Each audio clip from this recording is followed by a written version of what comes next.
भारत में काम के घंटों और वर्क कल्चर को लेकर हाल के दिनों में एक गंभीर चर्चा शुरू हुई है, खासकर जब इन्फोसिस के संस्थापक नारायण मूर्ति ने यह बयान दिया कि भारतीय युवाओं को 70 घंटे प्रति सप्ताह काम करना चाहिए ताकि देश की उत्पादकता और विकास दर को बढ़ाया जा सके। हालांकि इस बयान के बाद बहुत से लोग इसे टॉक्सिक वर्क कल्चर, अस्वस्थ कार्य संस्कृति की ओर ले जाने वाला विचार मान रहे हैं। चलो इस पूरी समस्या को विस्तार से समझते हैं। 70 घंटे काम करने की सोच कहां से आई?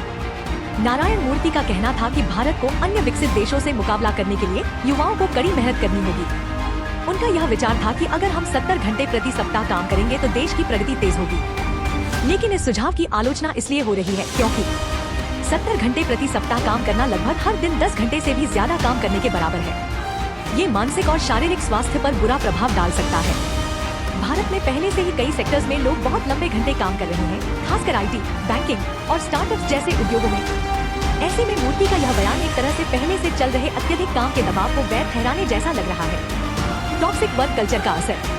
टॉक्सिक वर्क कल्चर का मतलब ऐसी कार्यस्थली से है जहां कर्मचारियों से अत्यधिक काम करने की अपेक्षा की जाती है, लेकिन उनके शारीरिक और मानसिक स्वास्थ्य का ध्यान नहीं रखा जाता। इसका सीधा असर उनकी मानसिक स्थिति पर पड़ता है। कई रिपोर्ट्स में पाया गया है कि ओवरटाइम और कठोर डेडलाइंस कर्मचारियों के मानसिक स्वास्थ्य को बुरी तरह प्रभावित करते हैं। इसका परिणाम होता है बर्नआउट। यह एक मानसिक थकावट की स्थिति है जहां कर्मचारी अपनी नौकरी से पूरी तरह टूट जाते हैं। लंबे समय तक काम करने से उनका उत्साह और ऊर्जा खत्म हो जाती है। तनाव और चिंता, काम का दबाव इतना बढ़ जाता है कि लोग मानसिक रूप से बीमार हो जाते हैं। कई बार यह अवसाद, डिप्रेशन का रूप ले लेता है।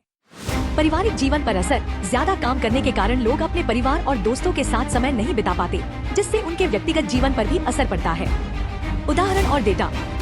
भारतीय आईटी सेक्टर, स्टार्टअप्स और अन्य कॉर्पोरेट जगत में यह समस्या बहुत ज्यादा है। आईटी इंडस्ट्री में कर्मचारियों से यह उम्मीद की जाती है कि वे देर रात तक काम करें, वीकेंड पर भी काम करें और छुट्टियों में भी अपने लैपटॉप से जुड़े रहें। एक्सेंचर और टाटा कंसल्टेंसी सर्विसेज जैसी बड़ी कंपनियों में हाल ही में ऐसी घटनाएं सामने आई जहां कर्मचारियों ने लंबे घंटे काम करने के दबाव के कारण आत्महत्या की। कुछ आंकड़े। 2022 में भारत में काम से संबंधित मानसिक स्वास्थ्य समस्याओं के कारण 60% कर्मचारियों ने स्ट्रेस का अनुभव किया। National crime records bureau (NCRB) की रिपोर्ट के अनुसार हर साल काम से जुड़े तनाव के कारण लगभग 12,000 से ज्यादा लोग आत्महत्या करते हैं। एक अध्ययन के अनुसार 53% भारतीय कर्मचारी अपने काम की वजह से बहुत ज्यादा तनाव में रहते हैं, जो कि एक बेहद गंभीर संकेत है। आईटी सेक्टर में आत्महत्याएं। भारत के आईटी सेक्टर में हाल ही में कई आत्महत्याओं की खबरें आई। विप्रो और TCS जैसी कंपनियों में कर्मचारियों ने काम के अत्यधिक दबाव के कारण आत्महत्या की। काम के घंटे, वर्कलोड और मानसिक तनाव ने लोगों को ऐसे कदम उठाने पर मजबूर कर दिया। डेटा। 2021 में भारतीय कॉर्पोरेट सेक्टर में काम के दबाव के कारण लगभग 1,500 कर्मचारियों ने आत्महत्या की। खासकर स्टार्टअप सेक्टर में, जहां सफलता का बहुत ज्यादा दबाव होता है, वहां कई युवा कर्मचारियों ने आत्महत्या की है। क्या यह समाधान है? 70 घंटे काम करने की सलाह का यह मतलब नहीं कि देश की प्रगति निश्चित हो जाएगी। काम और व्यक्तिगत जीवन के बीच संतुलन बहुत जरूरी है। कई देशों में देखा गया है कि जब कर्मचारियों को अधिक आराम और मानसिक सुकून मिलता है, तब उनकी उत्पादकता अपने आप बढ़ जाती है। उदाहरण के लिए नॉर्वे और स्वीडन जैसे देशों में, जहां काम के घंटे कम होते हैं और कर्मचारियों को व्यक्तिगत जीवन जीने का मौका मिलता है, वहां काम की गुणवत्ता बेहतर होती है। क्या करना चाहिए? मजबूत कानून। कंपनियों को काम के घंटे सीमित रखने के लिए सख्त कानून बनने चाहिए। मानसिक स्वास्थ्य समर्थन। वर्कप्लेस पर मानसिक स्वास्थ्य की सुविधाएं बढ़ानी चाहिए ताकि कर्मचारी खुलकर अपनी समस्याओं को शेयर कर सके।